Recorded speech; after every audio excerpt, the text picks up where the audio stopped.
अस्सलाम वालेकुम dear students, कैसे हैं जी आप सब लोग। एक और लेक्चर के साथ आपके सामने हाजिर हुआ हूं। आज का जो लेक्चर है वो हम डिस्कस करने लगे हैं ओहम्स लॉ। अब अगर बात करते हैं ओहम्स लॉ की कि ओहम्स लॉ है क्या, तो टाइम को ज़ाया किए बगैर अपनी बात को स्टार्ट करते हैं। तो और कीजिएगा ज़रा। ओहम्स लॉ जो है वो सबसे पहले नंबर पर यूं समझ लें कि उसकी एक स्टेटमेंट है तो हम उसके दो हिस्से कर देते हैं। बारी बारी हर हिस्से को समझेंगे। तो सबसे पहला जो हिस्सा है ओहम्स लॉ का, वो कहता क्या है? वो कहता है जी कि current is proportional to the voltage.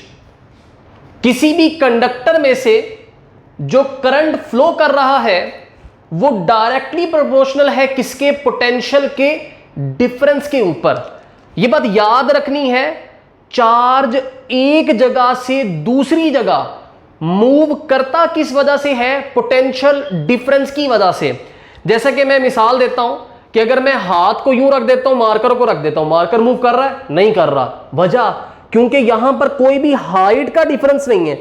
लेकिन जैसे ही मैं हल्का सा हाइट का डिफरेंस देता हूं तो इसने, मार्कर ने मूव किया, तो हाइट का डिफरेंस होगा तो मार्कर मूव करेगा। तो बिल्कुल पोटेंशियल का डिफरेंस समझाने के लिहाज से अगर मैं बताऊं तो ये बिल्कुल वैसा है जैसे हाइट का डिफरेंस है। तो अगर पोटेंशियल का डिफरेंस होगा तो चार्ज मूव करेगा। तो अब ओहम्स लॉ क्या कहता है? इसने जो बात की उसने क्या कहा? उसने कहा जी कि किसी भी कंडक्टर में से जो करंट फ्लो कर रहा है वो डिपेंड करता है, डायरेक्टली प्रोपोर्शनल होता है किसके? पोटेंशियल डिफरेंस के। किसके डायरेक्टली प्रोपोर्शनल होता है? पोटेंशियल डिफरेंस की। अब इसकी मिसाल देकर समझाता हूं। लेट कर ले, ये एक पाइप है मेरे पास। अब पाइप जो है ये बिल्कुल हॉरिजॉन्टल रखा हुआ मैंने, हॉरिजॉन्टल पाइप है ये। तो अब इसके अंदर ना यूं समझ लो कि ये मैंने छोटी छोटी बॉल्स इस तरह से अरेंज कर दी। अब जब बॉल्स मैंने इस तरह से अरेंज की हुई हैं तो अब इस एंड और इस एंड दोनों का लेवल सेम है, दोनों का हाइट सेम है। तो दोनों की हाइट का डिफरेंस नहीं है, डिफरेंस 0 है। तो ऐसी सिचुएशन में ये बॉल्स मूव नहीं करेंगी। तो इसका मतलब क्या हुआ? हाइट का डिफरेंस 0, पोटेंशियल का डिफरेंस 0, तो कोई भी चार्ज एक जगह से दूसरी जगह फ्लो नहीं करेगा। लेकिन जैसे ही मैंने इसको टिल्ट कर दिया, अब ये हायर एंड हो गया, ये लोअर एंड हो गया। तो अगर अब ऐसी सिचुएशन में इस जगह पर बॉल्स मौजूद होंगी तो अब वो नीचे की तरफ जो है वो मूव करना स्टार्ट कर देंगी, नीचे की तरफ मूव करना स्टार्ट कर देंगी। किसकी वजह से? पोटेंशियल के डिफरेंस की वजह से। ये हायर पोटेंशियल और ये लोअर पोटेंशियल। ये बात समझ में आ रही होगी उम्मीद है आपको कि ये हायर पोटेंशियल और ये लोअर पोटेंशियल। तो अगला क्वेश्चन, अगर ये इसको मैं यूं समझ लें कि मैंने हल्का सा यूं रखा होता, मतलब इसको इतना ज्यादा ना टेढ़ा रखा होता, तो ये आहिस्ता मूव करते। अब अगर मैं हाइट का डिफरेंस बढ़ाता जाता हूं, पोटेंशियल का डिफरेंस बढ़ाता जाता हूं, तो करंट भी उतना ज्यादा फ्लो करेगा। तो ओहम्स लॉ का पहला स्टेटमेंट क्या है? किसी भी कंडक्टर में से फ्लो करने वाला करंट डायरेक्टली प्रोपोर्शनल होता है किसके? पोटेंशियल के डिफरेंस के। पोटेंशियल का डिफरेंस जितना ज्यादा तो करंट उतना ज्यादा होगा, करंट उतना ज्यादा होगा। लेकिन फिर दूसरी स्टेटमेंट आ गई, दूसरा पोर्शन आ गया। अब दूसरे पोर्शन ने क्या कहा? भाई इतनी जल्दी नहीं, रुको जरा। क्या उसने कहा कि ऐसा कब होगा? ऐसा कब होगा? गौर करना, स्टेटमेंट देखना। The current flowing through a conductor is directly proportional to the potential difference applied across its end। ये पहली स्टेटमेंट है, गौर करना। आगे अब शर्त क्या है? मतलब इसकी भी शर्त है क्या? Such that physical state such as temperature remain constant. शर्त क्या है? कि physical state such as temperature remain constant. Temperature constant रहेगा तब ये बात दुरुस्त होगी, टेम्परेचर कांस्टेंट रहेगा तब ये बात दुरुस्त होगी, अदरवाइज ये इक्वेशन होल्ड नहीं करेगी। इसकी वजह क्या है? गौर करना, गौर से सुनिए बात। पोटेंशियल का डिफरेंस बढ़ाता हूं, पोटेंशियल का डिफरेंस बढ़ाता हूं, करंट बढ़ेगा। करंट बढ़ रहा है तो time rate of flow of charge बढ़ रहा है, time rate of flow of charge बढ़ रहा है तो इसका मतलब क्या हुआ, कोलिजन भी तो बढ़ रहे हैं ना, मतलब वो कोलिजन जो कर रहा था उसकी वजह से एनर्जी भी लूज कर रहा है वो, तो अब ज्यादा से ज्यादा एनर्जी लूज कर रहा होगा। तो जितनी ज्यादा एनर्जी लूज हो रही है, तो और से सुनिएगा बात, मतलब पोटेंशियल का डिफरेंस बढ़ा, करंट बढ़ा, ओके, करंट बढ़ा तो time rate of flow of charge बढ़ गया, time rate of flow of charge बढ़ा तो नंबर ऑफ कोलिजन भी तो इंक्रीज कर रहे हैं ना। मतलब अब मिसाल के तौर पे एक बंदा बैठा हुआ है, आप पार्क के अंदर बैठे हुए हैं, एक बंदा आता है आपको छेड़ के भाग जाता है, ओके हो गया, कोई नहीं, एक दिन छेड़ के भाग गया, कोई नहीं। अब एक दिन में बंदा 2 दफा छेड़ के भाग जाता है, ओके हो गया, फिर भी गुजारा कर लेते हैं। अब वो आया एक दिन में 3 दफा, 4 दफा, 5 दफा, 6 दफा छेड़ के भाग रहा है, तो आप बर्दाश्त करेंगे? नहीं बर्दाश्त करेंगे, आप क्या हो जाएंगे, गर्म हो जाएंगे, उसके ऊपर क्या हो जाएंगे, गर्म हो जाएंगे। बिल्कुल वैसे ही अब पोटेंशियल का डिफरेंस बढ़ा, करंट बढ़ा, करंट बढ़ा तो time rate of flow of charge बढ़ गया, तो अब ज्यादा से ज्यादा टक्कर की वजह से वो ज्यादा से ज्यादा एनर्जी लूज करेगा। जब एनर्जी लूज करेगा तो वो चीज तार को हीटअप कर देगी। जब तार हीटअप करेगी तो पहले एटम बड़े सुकून के साथ वाइब्रेट कर रहे थे, लेकिन जब हीट बढ़ेगी, आपको तवे पे बिठा दूं तो बिल्कुल ऐसी हालत हो जाएगी, मतलब जोर जोर से वाइब्रेशन बढ़ जाएगा। अब वाइब्रेशन की रेट क्या हो जाएगा, बढ़ जाएगा, एम्पलीट्यूड ऑफ वाइब्रेशन बढ़ गया। अब पहले चार्ज आराम से गुजर रहा था, लेकिन अब एम्पलीट्यूड ऑफ वाइब्रेशन बढ़ गया, तो एम्पलीट्यूड ऑफ वाइब्रेशन बढ़ने की वजह से चांस ऑफ कोलिजन बढ़ जाएगा। चांस ऑफ कोलिजन बढ़ने का मतलब यह है कंडक्टर का रेजिस्टेंस बढ़ गया। तो अब ऐसी सिचुएशन में करंट और वोल्टेज आपस में डायरेक्टली प्रोपोर्शनल नहीं रहेंगे, करंट और वोल्टेज आपस में डायरेक्टली प्रोपोर्शनल नहीं रहेंगे। मतलब क्या कि अब वोल्टेज बढ़ाऊंगा लेकिन करंट उस लिहाज से नहीं बढ़ेगा। वजह, क्योंकि टेम्परेचर कांस्टेंट नहीं था, टेम्परेचर बढ़ा तो टेम्परेचर बढ़ने से रेजिस्टेंस बढ़ गई, रेजिस्टेंस बढ़ी तो अब करंट और वोल्टेज आपस में डायरेक्टली प्रोपोर्शनल नहीं रहेंगे। तो ये आ जाती है जी ओहम्स लॉ की statement, the current flowing through a conductor is directly proportional to the potential difference applied across its end such that physical state such as temperature remain constant. अब अगली बात, उम्मीद है ये बात समझ में आ गई होगी। अब अगर मैं यहां से प्रोपोर्शनैलिटी का साइन हटाता हूं, प्रोपोर्शनैलिटी का साइन हटाता हूं, अब ये बात याद रखनी है कि ये स्टेटमेंट तब ट्रू है जब आपके पास टेम्परेचर क्या है, कांस्टेंट है। टेम्परेचर क्या है, कांस्टेंट है। अब अगर मैं इसको लिखना चाहूं तो ये मेरे पास आ जाएगा जी I इज इक्वल टू, अब प्रोपोर्शनैलिटी का साइन खत्म किया तो कांस्टेंट, इस केस के अंदर 1/r कांस्टेंट है तो ये आ गया V। अब यहां पर यहां से निकल आएगा V is equal to R, इधर आके मल्टीप्लाई हो जाएगा I into R, I into R के बराबर आ जाएगा। तो ये स्टेटमेंट हमारे पास क्या आ गया, ओहम्स लॉ। ये स्टेटमेंट हमारे पास क्या आ गया, ओहम्स लॉ, कि हमारे पास V is equal to I, R के बराबर आ गया। अब इसके बाद नेक्स्ट चीज की बात करता हूं, और से देखिएगा जरा। अब यहां पर ये जो R लिखा हुआ है ये है क्या, R जो है ये कहलाता है रेजिस्टेंस, और रेजिस्टेंस से क्या मुराद है, opposition offered by the conductor to the flow of current, कि आपका जो कंडक्टर है वो करंट के फ्लो को अपोज भी करता है।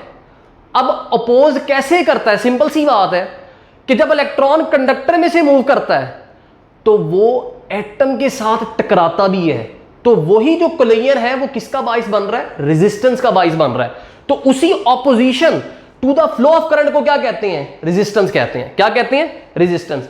और यहां से अगर मैं रेजिस्टेंस का वैल्यू निकाल लेता हूं तो वो क्या आ जाता है, R is equal to V over I, R is equal to V over I। और अगर मैं रेजिस्टेंस के यूनिट्स की बात करता हूं तो रेजिस्टेंस का जो यूनिट आ जाता है वो हमारे पास आ जाता है ओहम, और ये बराबर होता है वोल्टेज ओवर एम्पियर के बराबर होता है, वोल्टेज ओवर एम्पियर के बराबर होता है। तो पॉइंट क्या आ जाता है कि अब अगर मैं ओहम को डिफाइन करूं तो कैसे डिफाइन करूंगा, गौर करना, किसी भी कंडक्टर का रेजिस्टेंस 1 ओहम कब होगा, जब उस कंडक्टर में से 1 एम्पियर का करंट फ्लो करे, कितने पोटेंशियल डिफरेंस के अप्लाई करने पर, 1 वोल्ट। कि अगर कोई भी कंडक्टर है, मैं इसके क्रॉस 1 वोल्ट का पोटेंशियल डिफरेंस अप्लाई करता हूं उसकी वजह से इसमें से 1 एम्पियर का करंट फ्लो करता है, 1 एम्पियर का करंट फ्लो करता है, तो उस कंडक्टर का रेजिस्टेंस कितना होगा? 1 ओहम के बराबर होगा, 1 ओहम के बराबर होगा। अब नेक्स्ट चीज आ जाती है जी ohmic and non ohmic conductor. तो इंतहा आसान सी बात है, सीधी सी बात है, नाम से पता चल रहा है क्या। ऐसा कंडक्टर, मतलब ओहमिक कंडक्टर कौन सा है? ऐसा कंडक्टर जो ओहम्स लॉ को ओबे करता है। ओबे से क्या मुराद है? कि जिसके लिए I is proportional to V, कि ऐसा कंडक्टर जिसमें वोल्टेज बढ़ाऊं तो करंट बढ़े। अब ये दोनों डायरेक्टली प्रोपोर्शनल रहें, ये दोनों क्या रहे? डायरेक्टली प्रोपोर्शनल रहे। अब ऐसी सिचुएशन में जितना मर्जी वोल्टेज बढ़ाऊं करंट बढ़ जाए, लेकिन टेम्परेचर क्या रहे? कांस्टेंट रहे। तो ऐसा कंडक्टर क्या कहलाएगा? ओहमिक कंडक्टर कहलाएगा, कि ऐसा कंडक्टर जो ओहम्स लॉ को ओबे करे। एंड नॉन ओहमिक कंडक्टर कौन सा है? ऐसा कंडक्टर जो ओहम्स लॉ को ओबे ना करे। ऐसा कंडक्टर जो ओहम्स लॉ को ओबे नहीं करेगा वो क्या कहलाएगा? नॉन ओहमिक कंडक्टर हो गया। ओके हो गया, ये तो बात होगी। अब निशानी क्या है यार? मतलब क्या मतलब? हमने ठीक है ये ओहमिक है, ये नॉन ओहमिक है, पता कैसे चलेगा? पता कैसे चलेगा? तो गौर करना जरा। हमने एक तरीका निकाला, हमने क्या क्या एक्सपेरिमेंट परफॉर्म करते हैं। कोई भी कंडक्टर लो, कोई भी कंडक्टर, हम उसके लिए करंट वर्सेस वोल्टेज का ग्राफ बनाते हैं। करंट वर्सेस वोल्टेज का ग्राफ बनाते हैं। अब वोल्टेज की वैल्यूज को चेंज करते हुए मैं डिफरेंट करंट की वैल्यूज को नोट करता हूं। मतलब मैं वोल्टेज बढ़ाता जाऊंगा, करंट मेजर करता जाऊंगा। अब उसके बाद वो जो वैल्यूज आएंगी उनका ग्राफ बनाऊंगा।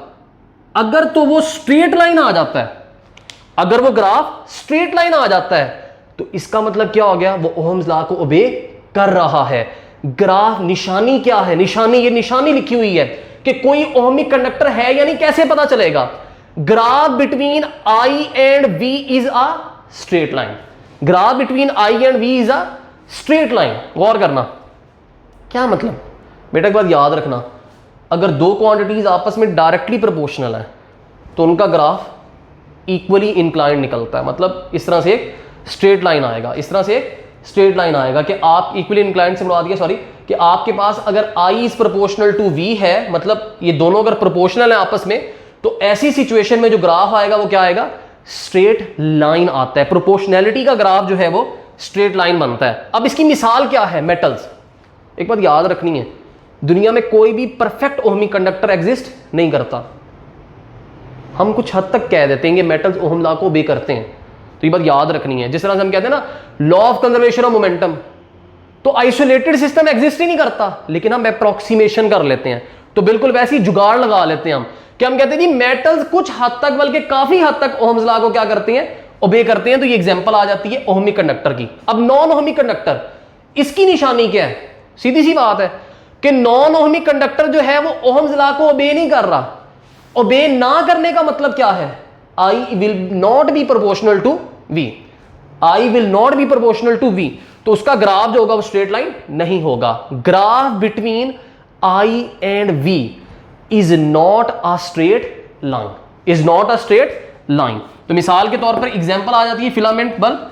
अब जब मैं इसका ग्राफ ड्रॉ करूंगा तो गौर करना, अब अगर तो ये होता ओहमिक कंडक्टर तो इसका ग्राफ आना चाहिए था ऐसे, लेकिन इसका ग्राफ ऐसे नहीं आता, बल्कि ये कर्व हो जाता है।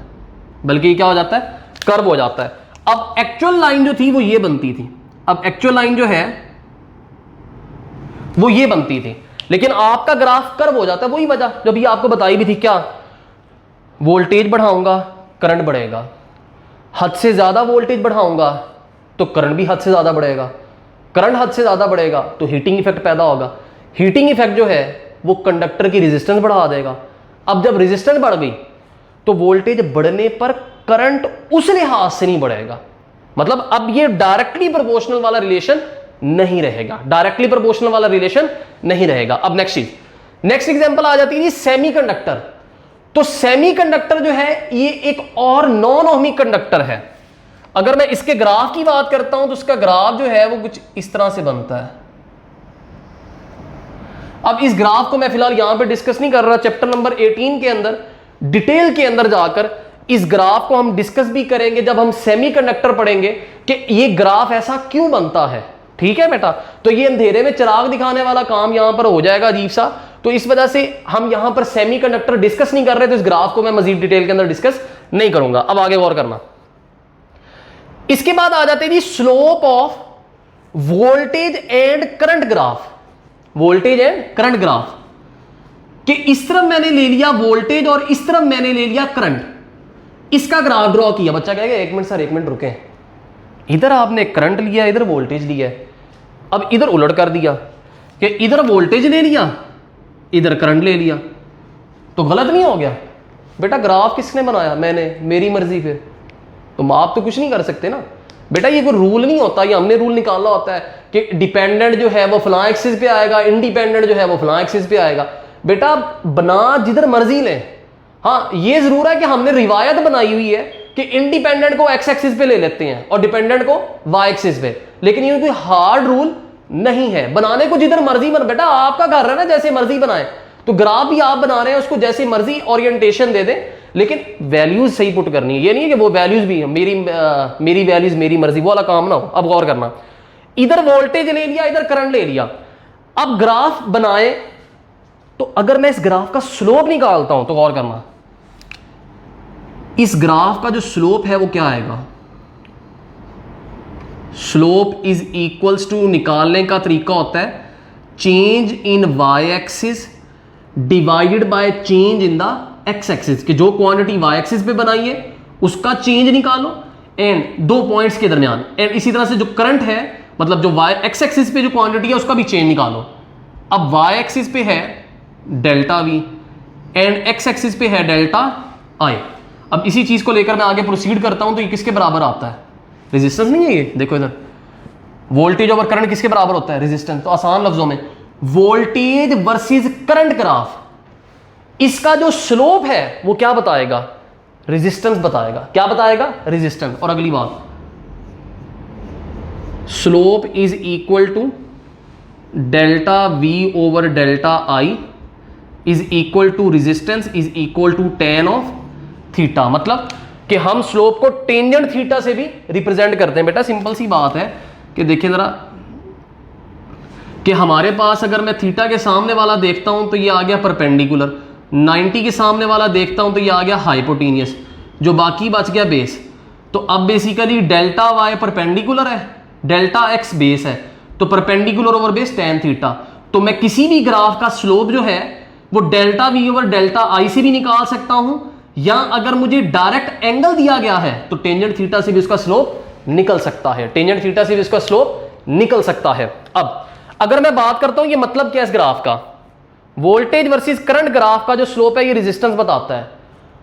तो स्लोप जितने, स्लोप से मुराद है ग्राफ की ढलान, तो ग्राफ की ढलान जितनी ज्यादा होगी, स्लोप जितनी ज्यादा होगी, तो रेजिस्टेंस उतनी ज्यादा। मतलब अगर एंगल थीटा ज्यादा तो इसका मतलब है उस कंडक्टर की रेजिस्टेंस उतनी ज्यादा होगी। अब इसके बाद आगे देखते हैं जी। अच्छा बेटा अगर इसके बाद नेक्स्ट चीज की बात करता हूं तो नेक्स्ट आ जाता है जी slope of I and V graph. ये बातें जब शेयर कर रहा हूं ये एमसीक्यूज के लिहाज से हैं। Slope of I and V graph के अगर इधर करंट दिया हुआ है वाई एक्सिस के ऊपर, अब इधर था वी, इधर आई है और एक्स एक्सिस के ऊपर वी है, तो ऐसी सिचुएशन में क्या होगा?